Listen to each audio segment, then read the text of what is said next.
അമേരിക്കയുമായുള്ള സൈനിക സാമ്പത്തിക ഏറ്റുമുട്ടലുകൾ രൂക്ഷമായി തുടരുന്നതിനിടയിലും ഊർജ്ജ മേഖലയിൽ വമ്പൻ മുന്നേറ്റവുമായി ഇറാൻ.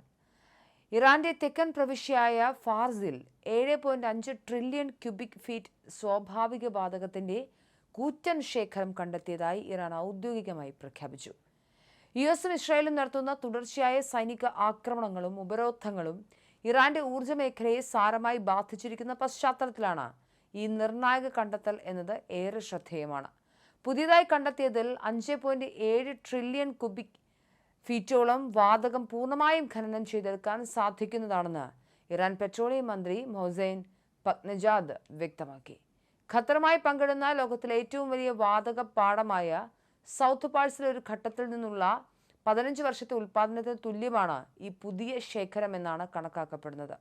കൂടാതെ ശതകോടിക്കണക്കിന് ഡോളർ മൂല്യമുള്ള ഗ്യാസ് കണ്ടൻസേറ്റുകളും ഇതിൽ ഉൾപ്പെടുന്നുണ്ടെന്നും ഇവ എത്രയും വേഗം വികസിപ്പിച്ചെടുക്കാനാണ് സർക്കാരിന്റെ പദ്ധതിയെന്നും അദ്ദേഹം കൂട്ടിച്ചേർത്തു. എന്നാൽ പാശ്ചാത്യ രാജ്യങ്ങളുടെ ശക്തമായ ഉപരോധം, നിക്ഷേപങ്ങളുടെ കുറവ്, ആഭ്യന്തര ഊർജ്ജക്ഷാമം എന്നിവ കാരണം ഈ പാടത്തു നിന്നുള്ള പ്രായോഗിക ഉൽപ്പാദനം ആരംഭിക്കാൻ വർഷങ്ങളെടുക്കുമെന്നാണ് വിലയിരുത്തപ്പെടുന്നത്. ഊർജ്ജ അടിസ്ഥാന സൗകര്യങ്ങൾക്ക് നേരെ ഉണ്ടായ ആക്രമണങ്ങളെ തുടർന്ന് ഇറാന്റെ പ്രതിദിന വാതക ഉൽപ്പാദന ശേഷിയുടെ 1/4 നഷ്ടപ്പെട്ടിരുന്നു. സൗത്ത് പാഴ്സിലെ പ്രമുഖ കേന്ദ്രങ്ങൾക്ക് നേരെയും ആക്രമണം ഉണ്ടായിട്ടുണ്ട്.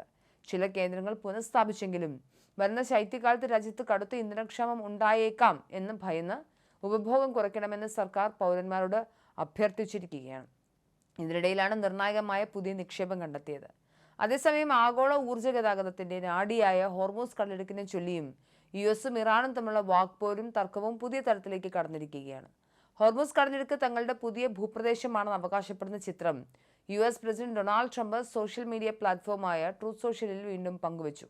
വൈകാതെ തന്നെ ഈ മേഖല അമേരിക്കൻ പ്രദേശമായി പ്രഖ്യാപിക്കുമെന്നും ട്രംപ് മുന്നറിയിപ്പ് നൽകി. എന്നാൽ ട്രംപിന്റെ ഈ വാദങ്ങളെ പൂർണ്ണമായും തള്ളിക്കളഞ്ഞ ഇറാൻ, അമേരിക്ക തങ്ങളുടെ നയം മാറ്റാത്ത പക്ഷം കടലിടുക്ക് തുറന്നു നൽകില്ലെന്ന കർശന നിലപാടിലെത്തി. അമേരിക്കയുടെ പരാജയവും അവരുടെ അവകാശവാദങ്ങളും തമ്മിലുള്ള അകലം വളരെ വലുതാണെന്നും പേർഷ്യൻ ഉൾക്കടലിലെ പോസ്റ്റ് അമേരിക്കൻ യുഗത്തിലേക്ക് സ്വാഗതമെന്നും ഇറാന്റെ supreme national security council secretary Mohsen റസായി ട്രംപിന് മറുപടിയായി പറഞ്ഞു. ഇറാനെതിരെ ഇതുവരെ ഇല്ലാത്ത ഏറ്റവും കഠിനമായ സാമ്പത്തിക ഉപരോധം ഏർപ്പെടുത്താൻ യുഎസ് ട്രഷറി സെക്രട്ടറി സ്കോട്ട് ബിസന്റ് തയ്യാറെടുക്കുന്ന ഘട്ടത്തിലാണ് ഈ രാഷ്ട്രീയ സംഘർഷം. ഇറാന്റെ എണ്ണക്കടത്ത് തടയാൻ ചൈനയുടെ സഹായവും അമേരിക്ക തേടുന്നുണ്ട്.